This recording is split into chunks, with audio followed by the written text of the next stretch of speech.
Hello मेरे प्यारे बच्चों। हमने एक चैप्टर स्टार्ट किया हुआ था ना, आपकी क्लास 8 का chapter 2 reshaping the India's political map. इसका हम थर्ड पार्ट करने जा रहे हैं। ठीक। हाँ। हमने बहुत सारी चीजें पढ़ ली थी। अब हमने कहाँ से पढ़ना था? हमें हमें औरंगजेब से पढ़ना था। ये देखो, औरंगजेब का सक्सेशन कैसा रहा और उनका रूल कैसा रहा, ये हमें पढ़ना है। देखो, वॉयलेंट सक्सेशन। वॉयलेंट सक्सेशन कैसे क्या रहा?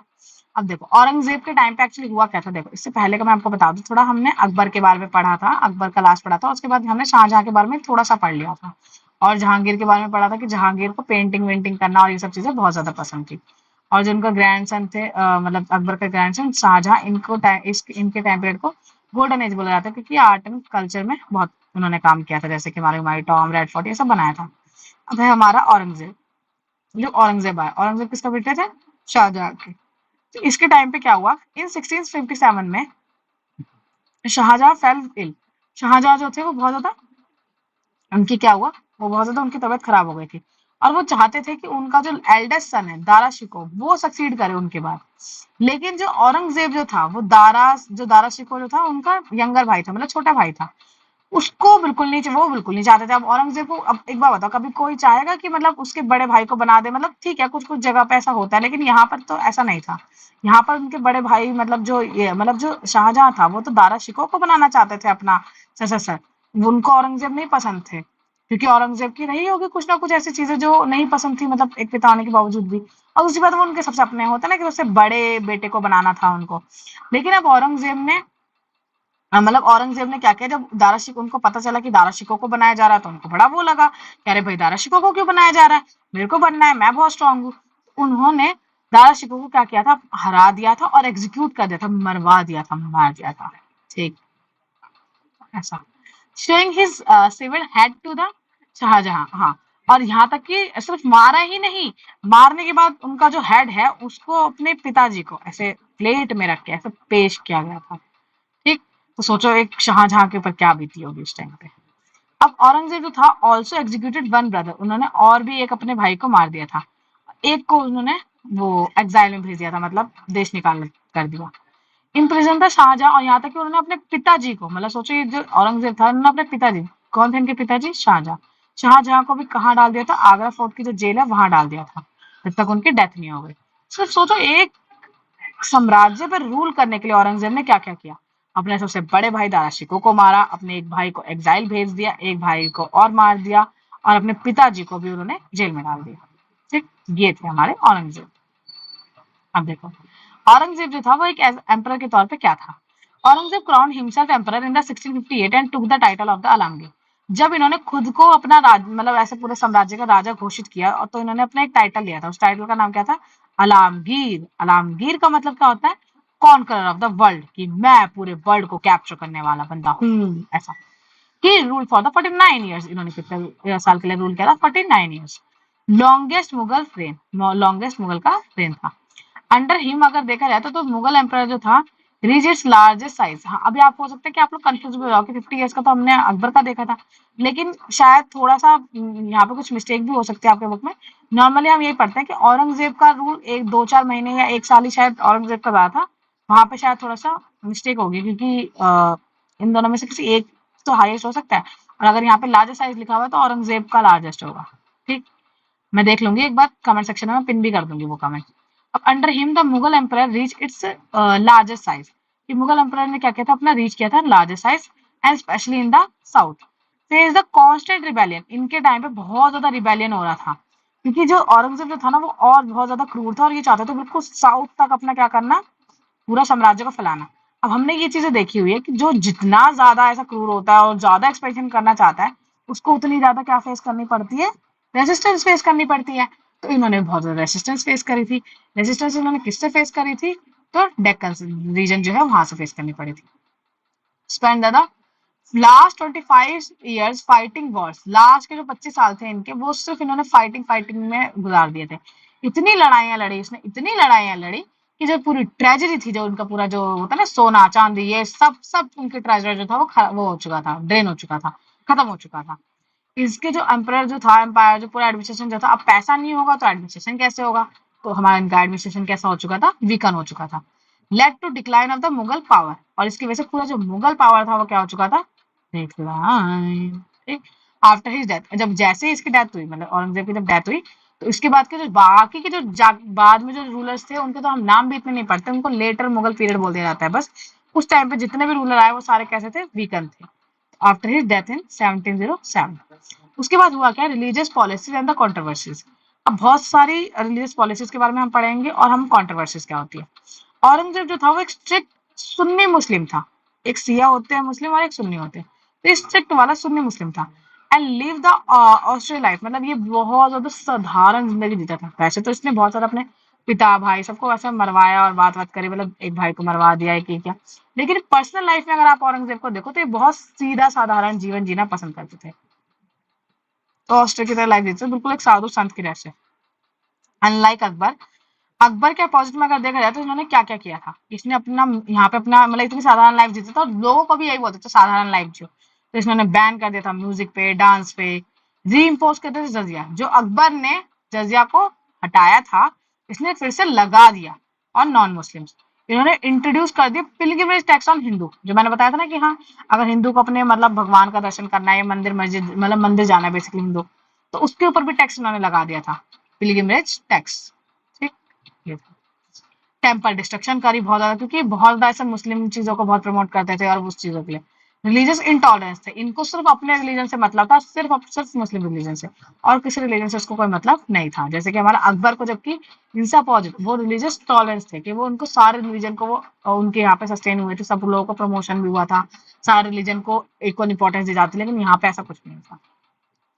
अब हुआ क्या, इन 1669 में औरंगजेब ऑर्डर द गवर्नर्स, इसने अपने गवर्नर्स को ऑर्डर दे दिया था, डिमोलिश कर दो टेम्पल्स एंड ये डिमोलिश कर दो temples and schools of the non Muslims के टेम्पल्स भी उनके स्कूल भी सब क्या कर दे रहे, तोड़ दिया जाए।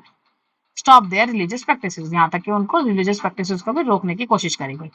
टेम्पल्स जो डिस्ट्रॉय हुए उसमें कौन कौन से टेम्पल्स इंक्लूड है, बनारस का इंक्लूड है, मथुरा का इंक्लूड है, सोमनाथ टेम्पल इंक्लूड है, और जैन टेम्पल्स अंदर सिख गुरुद्वारे, तो ये चार तरह के जो टेम्पल्स थे उनको उन्होंने छुड़वा दिया। He also prosecuted other Muslim sects, इन्होंने जो अदर मुस्लिम सेक्ट्स थे जैसे कि सूफीज और जो रेस्ट्रियन पारसीज वगैरह, उसमें उनको भी मतलब उनके प्रति भी जो होता है एक रिलीजियस टॉलरेंस रखना, वो चीजें भी इन्होंने बिल्कुल भी नहीं करी थी। अब इसके बाद इनका जो था रेसिस्टेंस जो था मुगल्स को बहुत ज्यादा आया, इतना ज्यादा रेसिस्टेंस आया कि पीजेंट रिबेलियंस, पीजेंट का रिबेलियन इन्होंने फेस किया। रेसिस्टेंस जो था मुगल्स को, किस किसने मतलब रेसिस्टेंस किया मुगल्स के अगेंस्ट, पीजेंट ने भी इनके अगेंस्ट में रिबेलियन किए, ट्राइबल्स ने भी इनके अगेंस्ट में रिबेलियन किए, यहाँ तक कि हमारा जो ये है राजपूत जो थे उन्होंने भी इनके अगेंस्ट में रिबेलियन वगैरह जो किए थे वो किए थे। ठीक, अब देखो पीजेंट रिबेलियन में क्या हुआ था। अब भी अगर आपका डायरेक्ट क्वेश्चन आ जाए ना कि मुगल्स को रेसिस्टेंस पीजेंट ने किस तरह के रेजिस्टेंस किए थे, तो डायरेक्ट आप ये 4 पॉइंट लिख सकते हो, इसलिए तो मैंने पॉइंटर्स भी दे दिया। बुक में ये सब चीजें पैराग्राफ में दे रखी है, मैंने यहाँ पे पॉइंटर्स बना दिया ताकि आप डायरेक्टली लिख सको। ठीक, अब मैनी पीजेंट कम्युनिटी जो थी rebelled against the harsh exploitation, बहुत सारी पीजेंट कम्युनिटी को बहुत बुरा लगता था कि उनके ऊपर हार्श एक्सप्लॉयटेशन हो रहा था हमारे मुगल रूल का। इन द 17th सेंचुरी में तो जाट पीजेंट्स जो थे from the western Uttar Pradesh के, जाट लोग कहाँ रहते हैं, वेस्टर्न उत्तर प्रदेश में, हरियाणा में, ईस्टर्न राजस्थान में रिवोल्ट, तो उन लोगों ने क्या किया, रिवोल्ट कर दिया। They killed a cruel Mughal officer, उन्होंने किसको मारा, क्रूल जो हमारा मुगल ऑफिसर जो था उसको मार दिया था। And later fought a battle with 220,000 man, मतलब उन्होंने मुगल ऑफिसर को मार दिया, तो ऑब्वियस सी बात है कि मुगल वाले इनके ऊपर अटैक करेंगे, तो इनकी लड़ाई हो गई थी आपस में। देयर लीडर वाज किल्ड, उनका जो लीडर था उनको क्या कर दिया गया, मार दिया गया। एंड रिबेलियन वाज सप्रेस, और रिबेलियन को क्या किया गया, दबाया गया। अब हुआ क्या, ट्राइबल रेसिस्टेंस, मतलब यहाँ पे तो जो रिबेलियन था वो खत्म हो गया। पहला ये था कि जो बहुत सारे पीजेंट रिबेलियन जो थे उन्होंने रिबेल किया था, जो भी हार्श एक्सप्लॉयटेशन हो रही थी मुगल रूल के अंदर उनके खिलाफ। दूसरा, जाट पीढ़ी से भी इनकी लड़ाई हुई थी, जो कि हमारा हरियाणा और उत्तर प्रदेश वाले रीजन में रहते हैं। इन्होंने जो पीजेंट थे उन्होंने एक मुगल ऑफिसर को मार दिया था, क्योंकि उनको बहुत ज्यादा दिक्कतें हो रही थी। इसके बाद लड़ाई भी हुई थी फिर मुगल से, उनके लीडर को मार दिया गया एंड रिबेलियन को सप्रेस कर दिया गया था। फिर बाद में चल के पीजेंट के रिबेलियन को मार दिया गया, उनका लीडर जो था, और जो रिबेलियन हो रहा था उसको मुगल्स ने खत्म कर दिया। ठीक, अब आपका ट्राइबल रेसिस्टेंस, कि ट्राइबल ग्रुप जैसे कि भील है, गोंड है, संथाल है, कोच है, और इन्होंने रेसिस्ट किया था मुगल कंट्रोल को। तो ये सारे जो ट्राइबल कम्युनिटी है इन लोगों ने रेसिस्ट किया कि हमें मुगल एम्पायर नहीं चाहिए, ये बहुत गंदा है ऐसा। उन्होंने अपोज किया एनेक्सेशन ऑफ देयर लैंड, किस किस पॉइंट पे उन्होंने अपोज किया, इनको क्या क्या चीजें नहीं पसंद थी। जो एनेक्सेशन हो रहा था इनके लैंड पे, मतलब इनके लैंड पे मुगल्स वाले जो तो क्या कर रहे थे, वो कब्जा कर रहे थे, तो इनको ये चीज पसंद नहीं थी। दूसरा, इनके ऊपर हैवी टैक्सेस लगा रहे थे, जैसे कि पिलंगे में टैक्स, जजिया टैक्स और भी अलग अलग तरह के टैक्स लगाए जा रहे थे, तो ये इन्हें नहीं पसंद आए थे।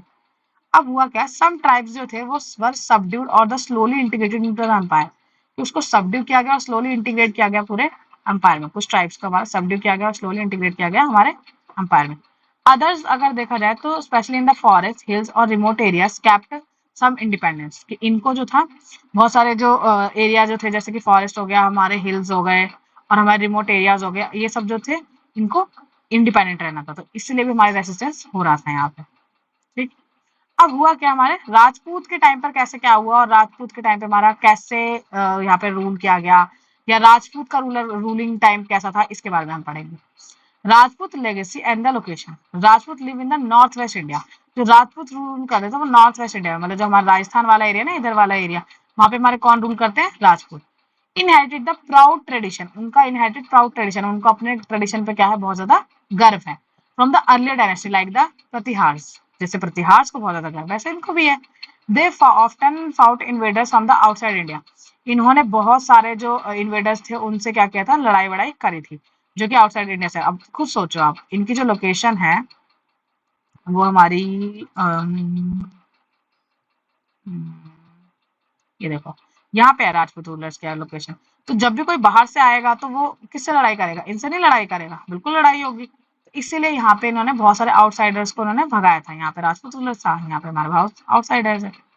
ठीक, ये था।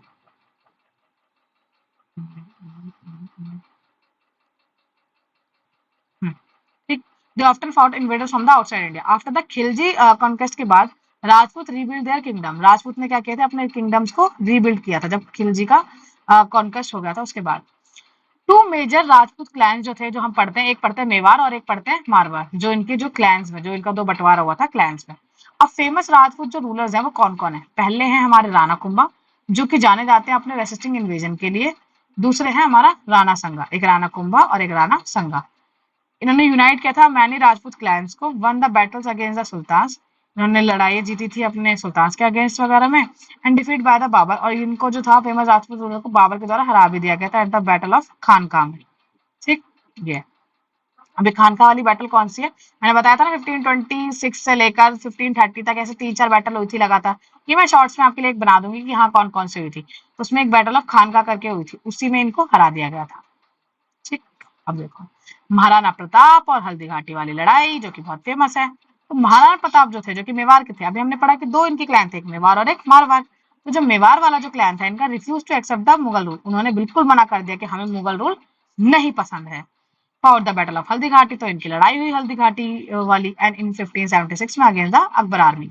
इधर थे महाराणा प्रताप, इधर थे अकबर की आर्मी। अकबर खुद नहीं गया था लड़ने के लिए, ठीक, उनकी जो आर्मी थी वो गई थी लड़ने के लिए।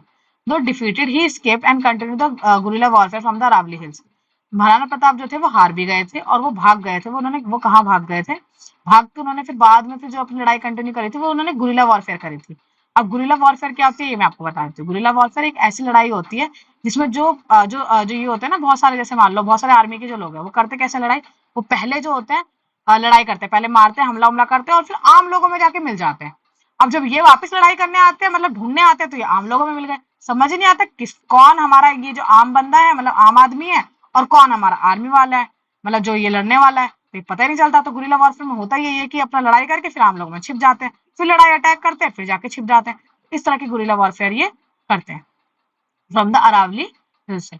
Lived in the harsh condition, ये कैसे कंडीशन में रहते थे, हार्श कंडीशन में रह लेते थे, बट रिमेन इंडिपेंडेंट। लेकिन जो महाराणा प्रताप जो थे वो हार्श कंडीशन में रहे लेकिन इंडिपेंडेंट रहे, मतलब उन्होंने कभी भी अकबर जो मुगल्स ने जो इनको हरा दिया, या मतलब जो भी था, मतलब जब उन्हें लगा कि वो हारने वाले, तो वो उन्होंने कभी भी हार स्वीकार नहीं करी, और वो इंडिपेंडेंट रहने के लिए वो हार्श कंडीशन में भी रहने चले गए।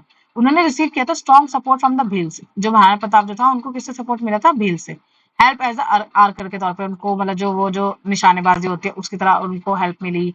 शेयर किया उन्होंने टेरेन का नॉलेज, एंड अर्न किया respected place in the Mewar की मिलिट्री ट्रेडिशन में। ठीक, ओ एन भी आएगा। इन्होंने रिस्पेक्ट अर्न किया था, एक respected place in the Mewar की जो मिलिट्री ट्रेडिशन वगैरह में महाराणा प्रताप की बहुत ज्यादा इज्जत की जाती है। अब राजपूत के रिलेशन जो थे वो मुगल्स के साथ कैसे थे, तो ये मैंने आपको बताया था मुगल्स में जो अकबर के साथ जो राजपूत के रिलेशन थे वो बहुत अच्छे थे। उसका रीजन भी था क्योंकि हमने पढ़ा था, अभी पढ़ा था ना कि हाँ जो अकबर की शादी किससे हो गई थी, जोधा से हो गई थी। जब जोधा से हो गई थी तो उस टाइम पे हम बोलते हैं कि हमारे जो राजपूत के साथ जो मुगल्स के रिलेशन थे वो बहुत अच्छे हो गए। लेकिन वहीं जब औरंगजेब आया तो सारे जो रिलेशन थे वो अच्छे होने की वजह बिल्कुल ही खराब हो गए, क्योंकि वो बिल्कुल ही रिलीजियस इनटॉलरेंस पर्सन था। इसलिए उनके आते आते सारे जो रिलेशन अच्छे अच्छे खासे जो रिलेशन जो मुगल अकबर ने स्टेब्लिश किए थे वो औरंगजेब ने सब खत्म कर दिए। तो यहाँ पे यही है कि some Rajput states allied with the Mughals के साथ उन्होंने अलिशन किया था through the diplomacy and marriage के थ्रू। Mewar and other refuse the Mughal dominance, Mewar वाला रीजन और बहुत सारे अदर रीजन ने मुगल डोमिनेंस को बिल्कुल ही रिफ्यूज कर दिया। अब देखा जाए तो ड्यूरिंग द औरंगजेब रेन के टाइम पे Rajput nobles like the Durga Das Rathore of Marwar rebel to protect the Jodhpur independence. तो उसने रिबेल किया था जोधपुर का जो भी इंडिपेंडेंस था उसको उसने रिबेल किया था। अब हुआ क्या, Mughal control in the Rajasthan remain the limited.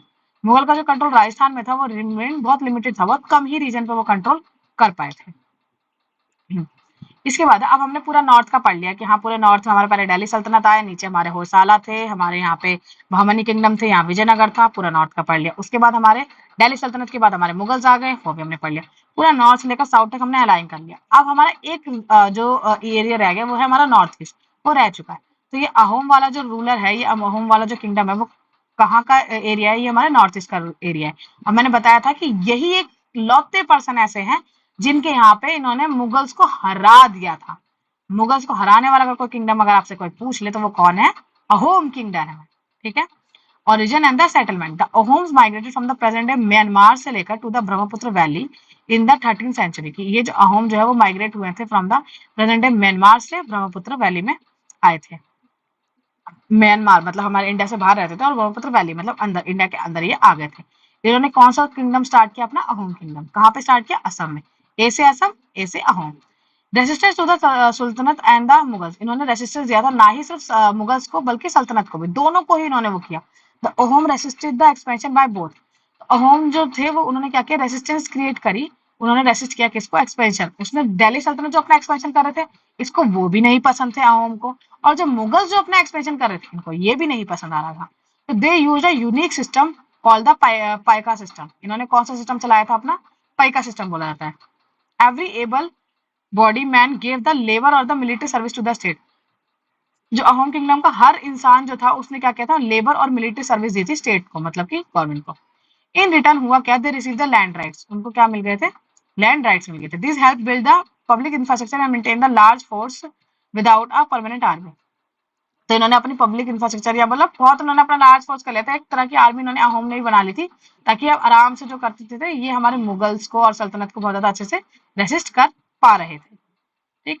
अब अगर अहोम्स का कल्चर कंट्रीब्यूशन देखा जाए तो क्या था, अहोम जो थे वो एसिमिलेटेड द लोकल कल्चर। इन्होंने बहुत सारे जो लोकल कल्चर था उन सबका मिक्स करके एक कल्चर अपना निभाया। प्रमोट किया इन्होंने एग्रीकल्चर, क्योंकि ये क्या है हमारी एक वो है एग्रीकल्चर कम्युनिटी, तो इसलिए उन्होंने इसको बहुत ज्यादा क्या किया, प्रमोट किया। एनकरेज किया इन्होंने रिलीजियस डाइवर्सिटी को, क्या किया, रिलीजियस डाइवर्सिटी को बहुत ज्यादा प्रमोट किया। एनरिच किया इन्होंने द ट्रेडिशन ऑफ असम। क्या किया इन्होंने, एनरिच किया ट्रेडिशन ऑफ असम। असम के ट्रेडिशन को बहुत अच्छे से इन्होंने प्रमोट किया ऐसा। अब है battle of Saraighat. Battle of Saraighat जो है वो बहुत फेमस बैटल है बेटा, ये बहुत मजे की भी है बैटल। इसमें औरंगजेब का जो मुगल फोर्स जो थे ना, औरंगजेब की मुगल फोर्स वो ब्रीफली कैप्चर था घरगांव करके जो रीजन है वहां पे उसने क्या कर लिया था, कैप्चर कर लिया था। किसने, औरंगजेब के मुगल फोर्सेस ने। जो घरगांव जो था अभी जो रूल जो एरिया जिसको जो कैप्चर किया था वो अहोम की कैपिटल थी। अब अहोम वालों को क्या आएगा, गुस्सा आएगा। फिर अहोम वाले ने भी क्या किया, अपनी गुरिल्ला वॉरफेयर टैक्टिक्स यूज की। ये जो गुरिल्ला वॉरफेयर टैक्टिक्स थी ये दो लोगों ने करी थी, एक महाराणा प्रताप ने भी यूज करी थी और एक अहोम किंगडम वाले ने भी यूज करी। तो अहोम वालों ने क्या किया, गुरिल्ला वॉरफेयर टैक्टिक्स यूज करी, जिसे मैंने आपको बता दिया है। आर्मी वाले जो लोग होते हैं वो करते क्या है, मतलब ये लोग पहले तो लड़ते हैं, अटैक करते हैं, उसके बाद आम लोगों में मिल जाते हैं। फिर जब ये लोग अटैक करने जाते हैं तो उनको दिखते ही नहीं है, फिर से अटैक करते हैं, फिर से आम लोगों में मिल जाते हैं। तो ये छिप छिप के अटैक करते हैं, लेकिन छिप छिप के अपना देश तो बचा लेते हैं ना, अपना एरिया तो बचा ही लेते हैं।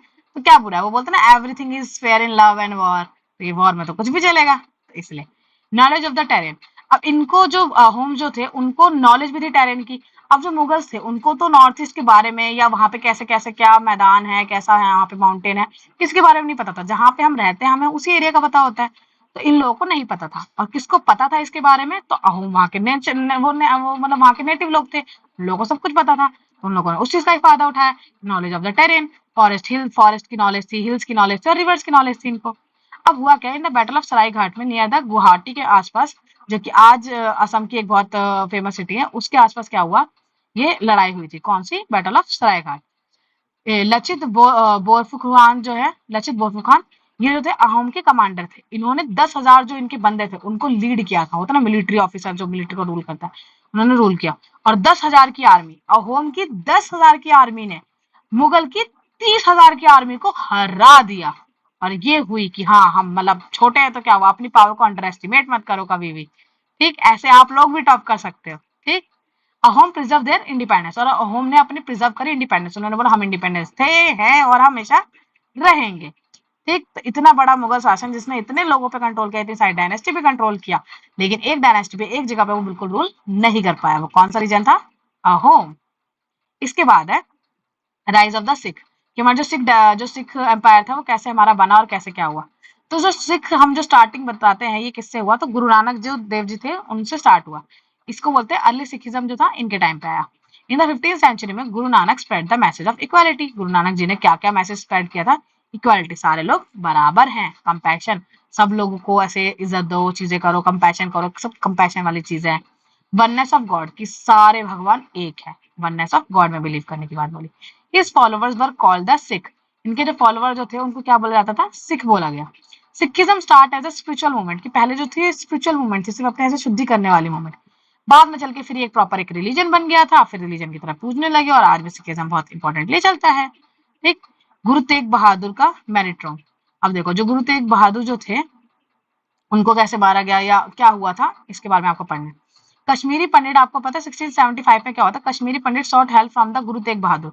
कश्मीरी पंडित ने किससे हेल्प मांगी थी? गुरु तेग बहादुर से मांगी थी।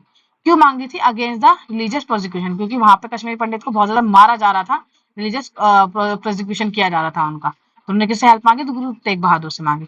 औरंगजेब ने ऑर्डर दे दिया कि him to convert to Islam, उन्होंने बोल दिया गुरु तेग बहादुर को आप खुद भी इस्लाम में वो हो जाओ, कन्वर्ट हो जाओ। अब गुरु तेग बहादुर ने मना कर दिया कि नहीं भाई, हम तो होंगे नहीं, ना वहां के लोग होंगे। Despite the torture and seeing his disciples killed, तो इस सब के चक्कर में हुआ क्या, गुरु तेग बहादुर ने जब मना कर दिया कि नहीं, ना ही उनके वो होंगे, उन्होंने टॉर्चर झेल लिया, लेकिन उन्होंने मना कर दिया, जिसकी वजह से क्या हुआ, गुरु तेग बहादुर को हमारा जो ये जो था औरंगजेब ने, उनका जो सर जो था वो काट दिया गया, बिहेडेड कर दिया गया। कहाँ पे बिहेडेड किया था? चांदनी चौक दिल्ली में। गुरु तेग बहादुर का जो सर था वो किसने काट दिया था? औरंगजेब ने कटवा दिया था, क्योंकि वो इस्लाम में कन्वर्ट नहीं हो रहे थे, औरंगजेब के हिसाब से नहीं चल रहे थे, जो कि बहुत गलत है। ठीक, अब देखो, Mughal prosecution and Sikh resistance under the अगर देखा जाए एम्परर जहांगीर, गुरु अर्जन जो थे was torture to death for the supporting the Jahangir का रिबेलियस सन। हाँ, अब हुआ क्या कि जो हमारा मुगल का जो प्रोसिक्यूशन हुआ, मुगल ने जो प्रोसिक्यूशन किया एंड सिख रेजिस्टेंस, अब इन्होंने उनका सर कटवा दिया, तो कितने सारे सिखों को बुरा नहीं लगेगा? अगर आपके घर में भी ऐसा कुछ होगा तो आपको भी बुरा लगेगा। तो ऐसे ही सिखों को बहुत गुस्सा आया कि ये क्या किया गया इनके द्वारा। इसके अलावा मतलब यहाँ तो अभी हमने औरंगजेब के बारे में पढ़ा, इससे पहले भी जहांगीर जो था, अकबर का जो बेटा था जहांगीर, उसने भी क्या किया था, गुरु अर्जन देव जो था उनको टॉर्चर किया था, और टॉर्चर देके उनको भी डेथ दे दी गई थी। क्यों डेथ मतलब कर दिया गया था, गुरु अर्जन देव को क्यों मरवाया गया? यहाँ पे तो उन्होंने रिलीजन की बात आ गई थी, यहाँ पे क्या बात हुई थी कि एक्चुअली जो गुरु अर्जन जो थे वो उनको टॉर्चर किया गया था वो डेथ के लिए, और सपोर्ट क्योंकि उन्होंने जहांगीर के जो बेटा था उसको सपोर्ट किया था। अब जहांगीर के बेटे को सपोर्ट कर दिया गुरु अर्जन देव ने, ये चीज जहांगीर को पसंद नहीं आई कि मेरे बेटे को क्यों सपोर्ट कर रहे हो, क्योंकि अपने वो दूसरे बेटे को या किसी और को सपोर्ट करता था। इसकी वजह से जहांगीर को गुस्सा आया तो उसने गुरु अर्जन देव को मरवा दिया। तो हिज सन गुरु हरगोविंद रिस्पॉन्डेड बाय, तो इसकी वजह से अब गुस्सा किसको आया? गुरु हरगोविंद जो थे, उनके जो हमारे जो रूलर थे यहाँ पे, जो गुरु अर्जन देव थे, उनके बेटे जो थे गुरु हरगोविंद, उनको बहुत ज्यादा गुस्सा आया। उनको इतना गुस्सा आया कि उन्होंने इंट्रोड्यूस कर दी मार्शल ट्रेनिंग देने लग गए। उन्होंने प्रॉपर सिख आर्मी बना ली। पहले सिखों की आर्मी नहीं हुआ करती थी, इस रीजन की वजह से हमारी सिख आर्मी बन गई। उन्होंने फिर बहुत सारी बैटल्स लड़ी थी अगेंस्ट द मुगल फोर्स के अगेंस्ट। उसके बाद लास्ट में क्या हुआ, गुरु गोविंद सिंह एंड द खालसा, कि जो हमारे जो ये थे गुरु गोविंद सिंह, वो कौन थे? हमारे 10th गुरु थे और लास्ट गुरु थे। इन्होंने क्या किया, खालसा जो पंथ था उसको स्टैब्लिश किया। किसने किया? गुरु गोविंद सिंह ने। गुरु गोविंद खालसा, गुरु गोविंद खालसा, गुरु गोविंद खालसा, ऐसे 3-4 बार पढ़ोगे तो याद हो जाएगा। ये जो थे इन्होंने मार्शल ब्रदरहुड, इन्होंने मतलब मार्शल में अपने जो भी इनकी जो आर्मी बनी थी उनमें उन्होंने एक ब्रदर भाईचारे वाली जो फीलिंग थी वो डलवाई। इन्होंने डेडिकेट जस्टिस, इन्होंने बोला कि नहीं, हर जगह जो है न्याय होना चाहिए, इक्वालिटी होनी चाहिए, और डिफेंस ऑफ फेथ, कि हाँ हर जगह ऐसे विश्वास होना चाहिए, ऐसी चीजें होनी चाहिए, इसके बारे में बोला। Khalsa man fought many battles, Khalsa ने बहुत सारी बैटल्स लड़ी थी against the Mughals with the heavy loss of life, कि खालसा की वजह से खालसा ने बहुत सारी लड़ाइयां भी लड़ी अगेंस्ट द मुगल्स के against with heavy loss of life, मतलब इनकी यहाँ पे लाइफ भी बहुत गई, बहुत लोगों ने जान भी गंवाई अपनी इनसे लड़ने के टाइम पे, मतलब जो ये हमारे सिख रूलर है, इनकी जब लड़ाई हुई थी सिखों की और मुगल्स की लड़ाई में, सिखों ने बहुत ज्यादा अपनी लाइफ भी अपनी वो करी, लॉस करी, लेकिन उसके बावजूद भी इनका ये था कि नहीं, हमें थोड़ा इंडिपेंडेंट रहना है, और चीजें थी, मतलब इन्होंने बहुत ऐसा था ना, शूरवीर तरीके से इन्होंने लड़ाई लड़ी, इसमें लड़ी से वो खालसा बन गया था। ठीक, अब देखो दिल्ली सल्तनत का एडमिनिस्ट्रेशन कैसा था। अब दिल्ली सल्तनत का एडमिनिस्ट्रेशन, सेंट्रल अथॉरिटी क्या थी, sultan held absolute power as the political and the military head, कि अब देखो आपका सब कुछ खत्म हो चुका है, मतलब राइज ये भी खत्म हो चुका है, होम किंगडम सब कुछ खत्म हो चुका है, अब यहाँ पे लास्ट में सिर्फ इसने ये बताया कि हाँ किसका कैसे क्या एडमिनिस्ट्रेशन था। पहला, जो सेंट्रल अथॉरिटी थी, सुल्तान जो थे हेल्ड द एब्सोल्यूट पावर, सुल्तान की ही एब्सोल्यूट पावर होती थी, वो बोलता था मैं ही राजा हूँ, मैं ही सब कुछ मतलब करता था, और सबका वो पॉलिटिकल हेड भी था और मिलिट्री हेड भी था। सुल्तान की ड्यूटी होती क्या थी, डिफेंड करना इस्लामिक की टेरिटरीज को, अपनी टेरिटरीज जो है इस्लामिक टेरिटरीज उसको बचाना, टैक्स को कलेक्ट करना, stay inform about the public affairs, और अपने पब्लिक अफेयर्स के बारे में सबको बताना। फिर थे council of minister, council of minister जो थे वो असिस्ट करते थे सुल्तान को, जैसे आज भी हमारे प्राइम मिनिस्टर को बहुत सारे काउंसिल्स हैं, सजेशन देते हैं, ऐसे उस टाइम पे जब राजा होता था तो राजा के भी बहुत सारे बंदे होते थे जिसको क्या करते थे, सजेशन देते थे, बहुत सारे डिपार्टमेंट्स होते थे।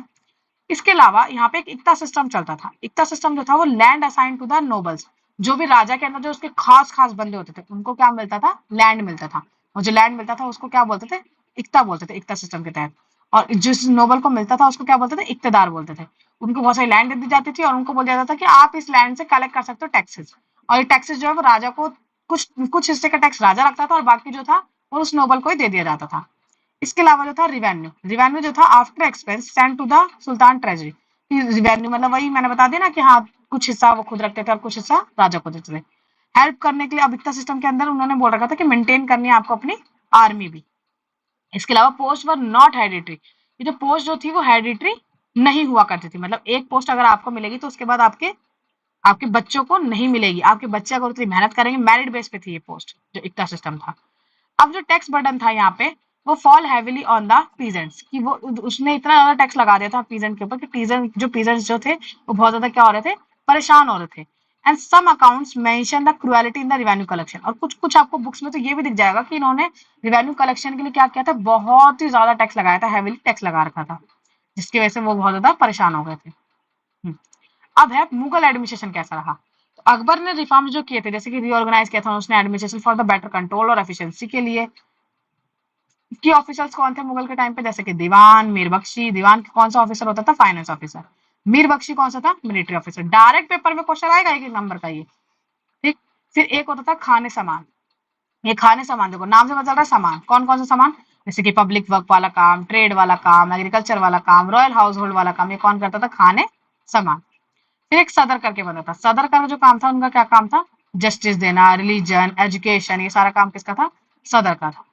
उसके बाद है प्रोविंशियल सेटअप, प्रोविंशियल सेटअप में देखा जाए तो पूरे एम्पायर को किससे बांट रखा था, 12 सूबाज में बांटा हुआ था, और हर सूबा जो था each with the officials and the checks, मतलब हर सूबा के अंदर उन्होंने क्या किया था, एक एक ऑफिशियल्स भी दे रखा था बांट वो काम करने के लिए, जितने ज्यादा सूबा उतने ज्यादा उनके ऑफिशियल्स और उनके जैसे, ताकि एक दूसरे के ऊपर क्या कर सके ये लोग, चेक एंड बैलेंस रख सके। इसके बाद थी आपके village governance, traditionally rule self rule continue, तो विलेज गवर्नेंस भी थी इनके यहाँ के टाइम पे, सेल्फ रूल कंटिन्यू चल रहा था। इसके अलावा एक सिस्टम चल रहा था मुगल के टाइम पे, वो था मनसबदारी। मनसबदारी में होता क्या था, जो इनके ऑफिसर्स होते थे, जैसे अभी मैंने पढ़ाया आपको यहाँ पर इक्ता सिस्टम, ऐसे यहाँ पे जो था वो मनसबदारी था। मनसबदारी में होता क्या था, जो मुगल के अंदर जो भी इंपॉर्टेंट राजा वगैरह होते थे, या सॉरी जो राजा होते थे मेनली, जैसे अकबर है, अकबर के जो भी इंपॉर्टेंट बंदे हैं, नोबल्स जो है, उनको वो मनसबदार बना देते थे, क्या बना देते थे, मनसबदार, और उनको रैंक भी किया जाता था बाय द मनसब के द्वारा। अब require to maintain the troops, mansabdar जब वो दे देते थे तो उनको ट्रूप्स मेंटेन करने पड़ते थे, एलिफेंट्स मेंटेन करने पड़ते थे, हॉर्सेस मेंटेन करने पड़ते थे, और कैमल्स को मेंटेन करना पड़ता था। Paid by the land grant, और ये जो मनसबदारी जो दी गई थी इसके द्वारा मतलब इनको एक लैंड दी जाती थी जिसके ऊपर बोला जाता था कि हाँ आपको टैक्स कलेक्ट करना है और आपको थोड़ा हिस्सा मतलब वो सरकार को देना है और बाकी हिस्सा आपको खुद रखना है, ऐसा। तो paid by the land grants also called the jagirdar, कि बहुत सारे जो ये पेड किया जाता था लैंड ग्रांट्स को जागीरदार के तौर पे। अब इंस्पेक्शन जो होती थी, regular checks ensure the compliance, जो रेगुलर चेक्स होता था वो उसने एंश्योर किया था कंप्लायंस क्या है।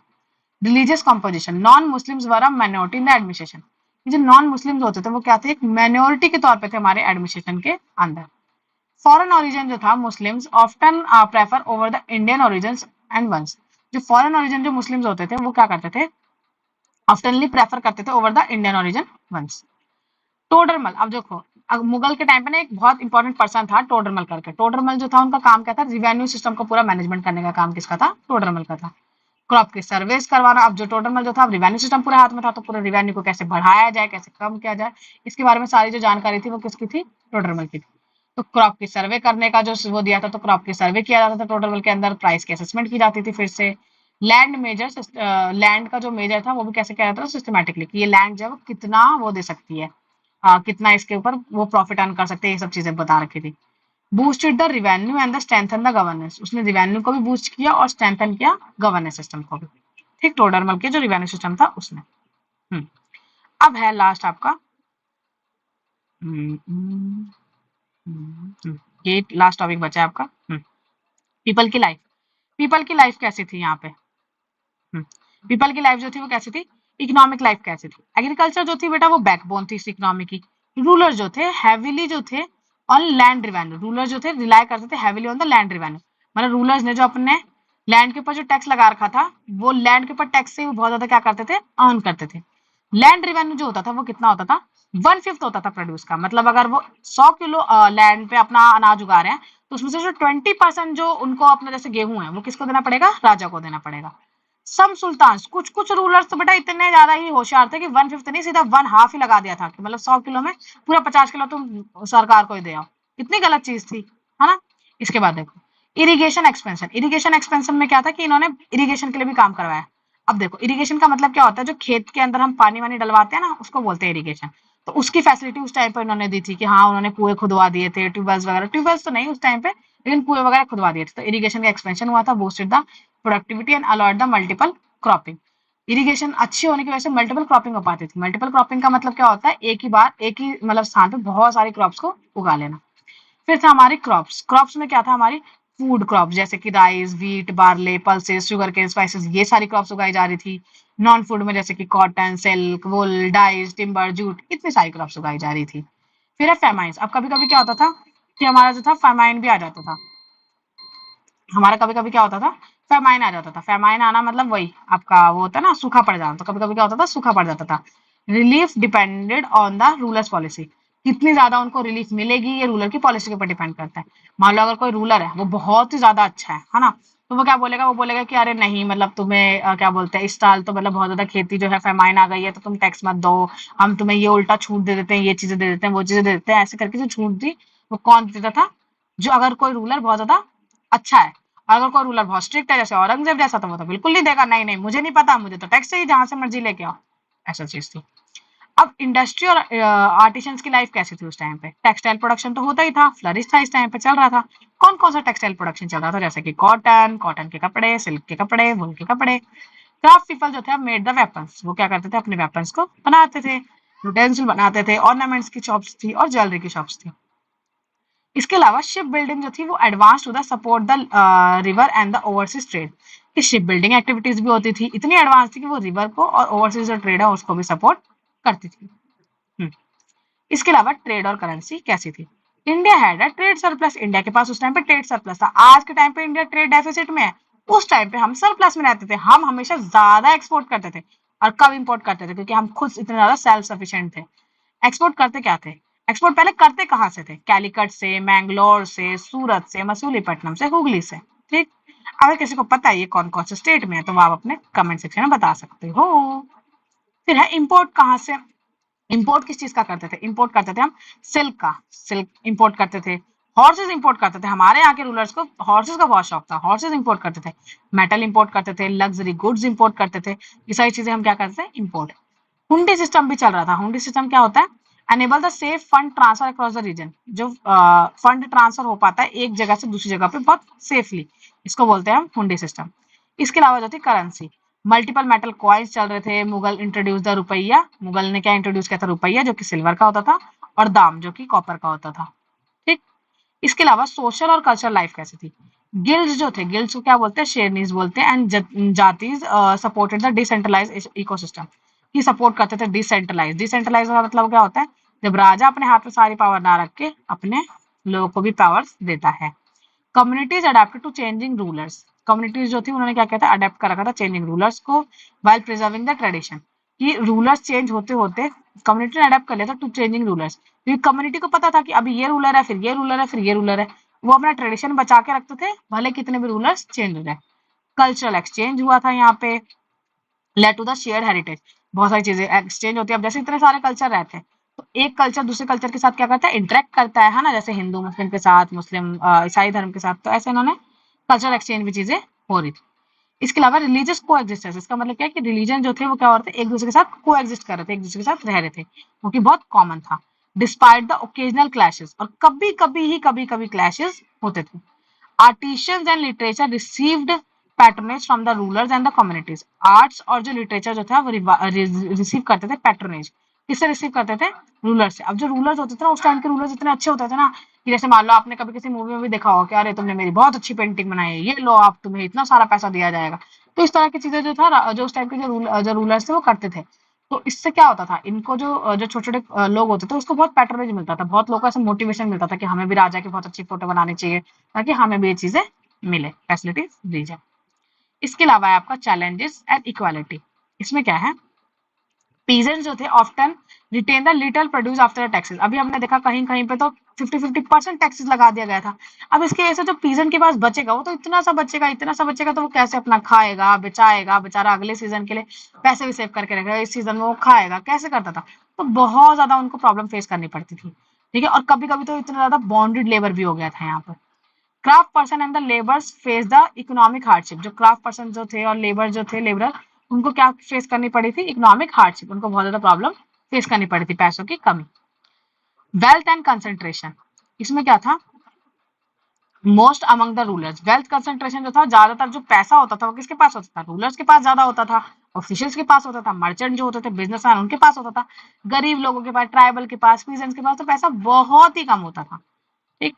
Frequent wars led to the displacement and instability, बार बार वॉर हो जाती थी। मतलब कभी अपने देखा कि हाँ, कभी औरंगजेब लड़ रहा है, कभी यहाँ नीचे से लड़ रहे हैं, कभी ऊपर से लड़ रहे हैं, कभी यहाँ से लड़ रहे हैं। इतनी ज्यादा वॉर होगी तो लोगों को क्या करना पड़ता था? मूव करना पड़ता था, इधर से उधर मूव, उधर से उधर मूव, डिस्प्लेसमेंट बहुत ज्यादा होती थी, और इससे क्या होता था? इंस्टेबिलिटी